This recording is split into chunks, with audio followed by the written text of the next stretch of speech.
பாவம் செய்வதை விட இறப்பதே மேல். பாவம் செய்வதை விட இறப்பதே மேல் என்பதுதான் புனித டொமினிக் சாவி அவர்களுடைய ஒரு தாரக மந்திரம். வெறும் 14 ஆண்டுகளை இவ்வுலகில் வாழ்ந்த புனித டொமினிக் சாவியும் இறைவனடி சேர்ந்து அவர் புனிதராக உயர்த்தப்பட்டுள்ளார். தன்னுடைய இந்த 14 வருட வாழ்விலே பெரியதாக எந்த ஒரு புதுமைகளோ அப்படி ஒன்றும் அவர் வாழ்ந்த பொழுது செய்ததாக இல்லை. ஆனால் இது நம்முடைய தாய் திருச்சபையானது அவரை புனிதராக திருநிலைப்படுத்தி அவருடைய திருவிழாவை கொண்டாடுகின்றது என்றால் அதற்கான ஒரு மிக முக்கியமான காரணம் இந்த தாரக மந்திரம், பாவம் செய்வதை விட இறப்பதே மேல்.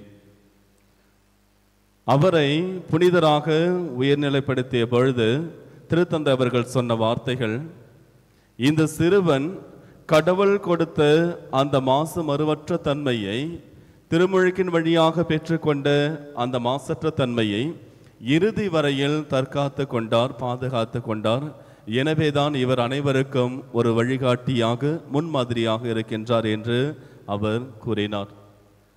இத்தாலி தேசத்திலே பிறந்த இவர் சிறு வயதிலே குருவாக வேண்டும் என்று ஆசைப்படுகின்றார். அதற்காக என்று தினமும் கோவிலுக்கு செல்வது, எவ்வளவு குளிராக இருந்தாலும் எவ்வளவு சூழ்நிலைகளில் மாற்றங்கள் இருந்தாலும் அதையெல்லாம் முற்படுத்தாது காலை 5 மணிக்கே அவர் கோவிலுக்கு சென்று திருப்பலிக்காக என்று தன்னையே ஆயத்தம் செய்து கொள்வார். ஒவ்வொரு நாளும் அவர் பாவ சங்கீர்த்தனத்திலே ஒவ்வொரு திருவருட்சாதனத்திலே பங்கெடுப்பார். இவருக்கு ஆன்மீக வழிகாட்டியாக இருந்தவர் புனித டொன்போஸ்கோ. புனித டொன்போஸ்கோ அவர்கள் தான் இவரை பற்றிய குறிப்புகள் அனைத்தையும் எழுதி அதை அவர் வெளியிட்டிருந்தார். இவ்வாறு சிறு வயது முதலே வளர்ந்த அவர் தன்னுடைய 14 வயது ஆகின்ற பொழுது 12 வயது ஆகின்ற பொழுது குருமடத்தில் சேர வேண்டும் என்று ஆசைப்படுகின்றார். ஒரு குருவாக மாற வேண்டும் என்று ஆசைப்படுகின்றார். அந்த நேரத்திலே புனித டொமினிக் சாவி அவருடைய தந்தை டொமினிக் சாவி அவர்களை அழைத்து கொண்டு குருமடத்தில் சேர்ப்பதற்காக என்று புனித டொன்போஸ்கோ இடத்திலே விட செல்கின்றார்கள்.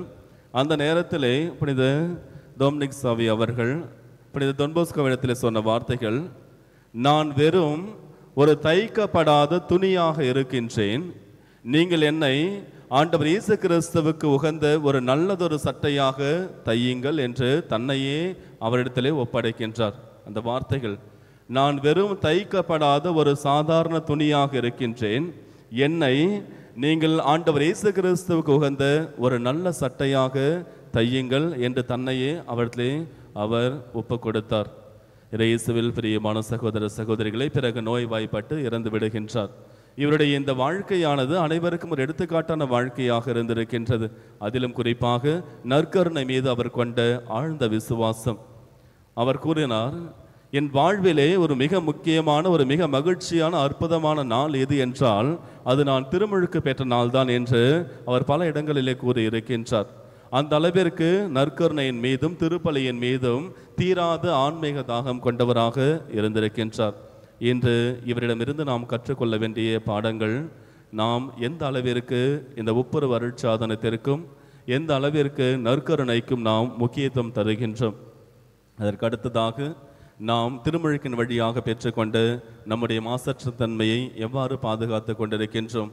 பாவம் செய்வதை விட இறப்பதை மேல் என்று வாழ்ந்து காட்டிய அவருடைய அடிச்சுவடுகளுக்கு நாம் அந்த மதிப்பு மரியாதை அளிக்கின்றோமா? நம்முடைய வாழ்விற்கு இறைவன் கொடுத்த அந்த பரிசுத்தத்திற்கு எந்த அளவிற்கு நாம் மதிப்பு மரியாதை அளிக்கின்றோம் என்று சிந்தித்து பார்ப்போம். இறைவன் நமக்கு கொடுத்த அந்த மாசற்ற தன்மையை நாம் நமது வாழ்விலை பாதுகாக்க முற்படுவோம். அதை பாதுகாக்க வேண்டும் என்றால் ஒவ்வொரு வருட்சாதனமும் நற்கருணையும் நம்முடைய வாழ்விற்கு மிக மிக அவசியம். ஆமீன்.